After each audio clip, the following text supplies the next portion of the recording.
કેમ છો બધા? જય માતાજી, હર હર મહાદેવ. આજે બધા મજામાં છો? આજે આપણા ઘણા ટાઈમ પછી ગલતેશ્વર જાય છે આપણા કમલેશભાઈ, હવે ભાવેશભાઈ. શું કહું, ટાઈમ થઈ ગયો છે. હવે ગલતેશ્વર એક ટ્રીપ મારી આવી. સારું છે. એક મહાદેવના દર્શન કરીએ આપણે. યારે આપણા કાકા છે બે માંથી આવેલા છે. આ તો હા રોતો ચા હતું નોકરી હા હું 11 વાગે આવું. નોકરી અમને તમારી જે હવે આયા કરે આપણે જઈ મહાદેવ દર્શન કરીએ અને તમને બી દર્શન કરાવી દઈએ. અને બાજુમાં એક વોટરફોલ છે નાભી દેવ. તો વિડીયો લાઈક શેર સબસ્ક્રાઈબ કરો. આપણને ઈ જ દે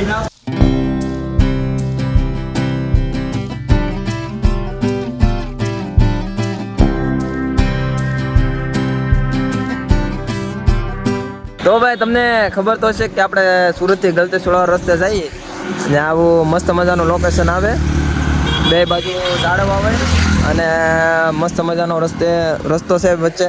તો ફોટા બોટાને એવું શૂટ કરવું હોય તો તમારે એક નંબર લોકેશન ને એવું બધું આવશે. તો ગલતેશ્વર જાઓ તો આ જગ્યાએ તમારે ઊભું રહેવું પડશે, કેમ કે અહીંયા મસ્ત મજાનું લોકેશન છે. તો ચાલો ભાઈ, પોગી જશે આપણે. આજે ગલતેશ્વરનો કેટલો વિકાસ છે આપણે આની પહેલાં આવ્યા હતા ત્યારે તમને બતાવ્યો છો.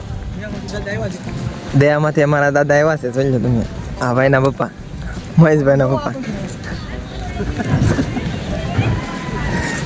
તો આપણે જઈ આ વખતે ધામનો કેટલો વિકાસ છે એ બી તમને દેખાડી દઈશું. અને આ તો તમે જોયું જ છે ઓલા વખતે રહેવાની બધી સુવિધા છે અહીંયા.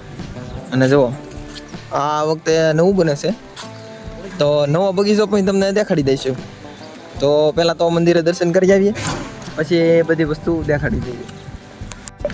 તો અહીંયા જે યાત્રાળુ આવે ને તડકો ન લાગે એ માટે સાપરાની બધી વ્યવસ્થા કરી નાખેલી છે.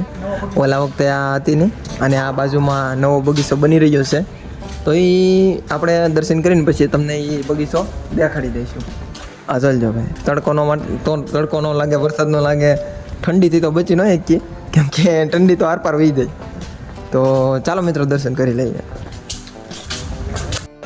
તો મિત્રો અહીંયા ગલતેશ્વર મહાદેવ આવો, ખાલી મહાદેવની એવડી મોટી મૂર્તિ જોઈને જ તમે અહીંયા તમારો ધક્કો ફેલ ન જાય, કેમ કે એવડી મોટી મૂર્તિ છે ને અહીંયા શું કહેવાય મહાદેવના આશીર્વાદ બહાર જ મળી જાય છે. તો આપણે અંદર જઈએ. અંદર 12 જ્યોતિર્લિંગ બનાવેલી છે તે બતાવી દઈએ.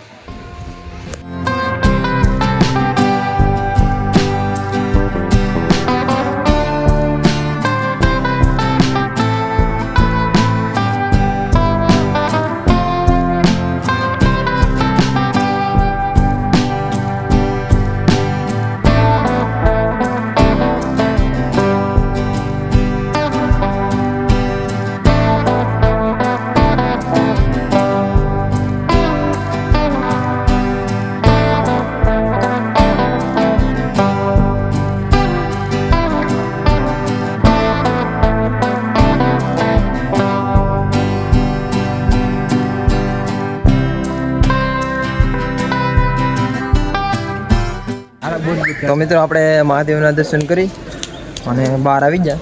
આ આપણું ગલતેશ્વર મહાદેવનું મેન મંદિર છે. એ તો તમને વિડીયોમાં દર્શન કરી જ લેતા હશે. દર વખતે બતાવીએ દર વખતે બતાવીએ છીએ. આ વખતે બતાવી દીધા, કેમ કે ઘણા ટાઈમથી આવ્યા નથી. 1.5 મહિનો થઈ ગયો આવ્યા નથી, એટલે આજે આવવું પડ્યું ઓચિંતાનું. અને મારી પાછળ તમે મૂર્તિ લઈ લો. મૂર્તિના દર્શન કરી લો ને તાજ તે મહાદેવના દર્શન થઈ જાય.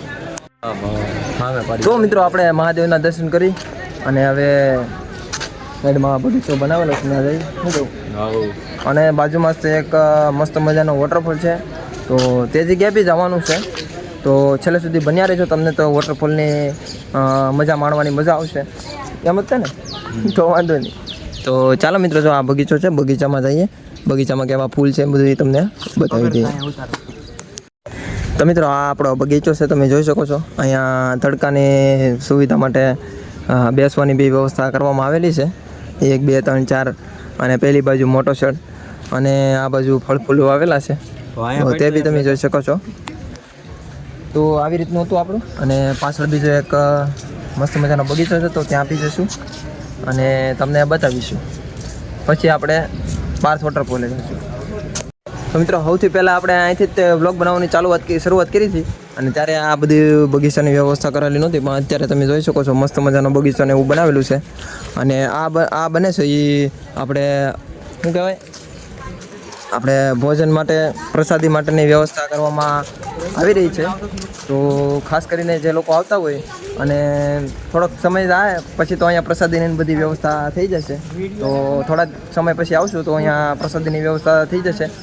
તો મિત્રો આ તો આપણું ગલતેશ્વર મહાદેવનું મંદિર આપણે ઘણા ટાઈમ પછી આવ્યા છીએ.